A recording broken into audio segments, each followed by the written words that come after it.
ఇక తిమ్మాపూర్లోని శ్రీదేవి భూదేవి సమేత వెంకటేశ్వర స్వామి కళ్యాణోత్సవంలో పాల్గొన్న తర్వాత కృతజ్ఞత సభలో పాల్గొన్నారు సీఎం కేసీఆర్. అయితే ఈ సందర్భంగా Banswada MLA assembly speaker Pocharam Srinivas రెడ్డిని పొగడ్తలతో ముంచెత్తారు. బాన్స్వాడ నియోజకవర్గంలో ఆయన చేసిన అభివృద్ధిని ప్రశంసించారు. మరింత అభివృద్ధి జరగాల్సి ఉందని, దానికోసం ముఖ్యమంత్రి నిధి నుండి 50 కోట్ల రూపాయలు కేటాయిస్తున్నట్టు ప్రకటించారు సీఎం కేసీఆర్. వారి నాయకత్వంలో ఈ నియోజకవర్గం చాలా బాగైంది. నేను ఇంతకుముందు పట్టణంలో వస్తుంటే రోడ్లు కూడా చూసినాను. ఈ మధ్యనే ఇక్కడ మెటర్నిటీ హాస్పిటల్కి అఖిల భారత స్థాయి గుర్తింపు కూడా వచ్చింది. నంబర్ 1 హాస్పిటల్ ఇండియాలో గుర్తింపు కూడా వచ్చింది. వారు అనేక కార్యక్రమాలు సాధించినారు. ఇంకా కూడా తప్పకుండా వారి ఆధ్వర్యంలో ఈ నియోజకవర్గం చాలా అద్భుతమైన అభివృద్ధి చెందుతుంది. వారు వయసు పెరుగుతున్నట్టుగా నేను కూడా ముసలిని అయిపోయి, నాకు ఇప్పుడు 69 వచ్చినాయి.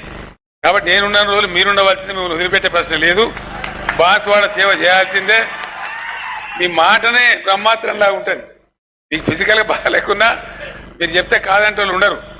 చీఫ్ సెక్రటరీ కానీ, చీఫ్ సెక్రటరీ కానీ, డైరెక్టర్ ఫోన్ లిఫ్ట్ చేసి చీఫ్ మినిస్టర్ కానీ మాట్లాడే శక్తి, ఆ ఓపిక, ఆ ధైర్యం, ఆ నిజాయితీ మీకు ఉంది. కాబట్టి మీరు ఇంకా కూడా బాన్స్వాడ ప్రజల సేవ చేయాలని చెప్పి నేను కోరుతా ఉన్నా. మిగిలిన పనులు మీకు తెలుసు, మీకు అన్ని గల్లీ తెలుసు, ఏమేమి అవసరమో తెలుసు. నేను వస్తుంటే బస్సులో నాతో పాటు వారు కూర్చొని ఈ రోడ్ ఎన్ని మీటర్లు ఉన్నది, ఈ రోడ్ ఎన్ని మీటర్లు ఉన్నది, ఇది ఈ విధంగా చేసినామని చాలా గర్వంగా, సంతోషంగా తను సాధించిన ప్రగతి గురించి నాకు చెప్తా ఉన్నారు. ఇంకా కూడా చేయాల్సిన అవసరం ఉంది. ప్రత్యేకమైన వారి మీద ఉండేటువంటి నాకు ఆదరాభిమానాల వల్ల ఈ టెంపుల్కు 7 కోట్ల రూపాయలు మంజూరు చేయడమే కాకుండా ముఖ్యమంత్రి యొక్క స్పెషల్ డెవలప్మెంట్ ఫండ్ నుంచి 50 కోట్ల రూపాయలు బాన్స్వాడ నియోజకవర్గానికి నేను అనౌన్స్ చేస్తా ఉన్నాను. వారు ఎక్కడ పెట్టుకుంటారో అది వారి ఇష్టం. టౌన్లో పెడతారా, గ్రామాల్లో పెడతారా, ఇక్కడ వాడతారని నాకు తెలియదు. మీరు వారిని పట్టుకోండి, మీరు అవసరం ఉన్నోళ్ళు. కాబట్టి పట్టుకుంటే మీ పనులన్నీ అయిపోతాయి. ప్రకారం స్పీకర్ గారి నియోజకవర్గం కాబట్టి ఆ సురేందర్ గారు, మా వాళ్ళ జనార్దన్ గారు, మన గంప గోవర్ధన్ గారు చూస్తున్నారు. నేను అక్కడ కూడా ఇస్తాను.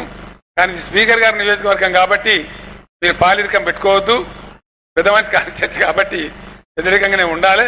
ఆ రకంగా ఈ డబ్బును కూడా సద్వినియోగం చేసి బాన్స్వాడ ప్రజల సేవ కోసం వారు వినియోగిస్తారు. ఒక్క పైసా కూడా దుర్వినియోగం కాకుండా ఎడ్యుకేషన్ ఇన్స్టిట్యూషన్ ఫలాందా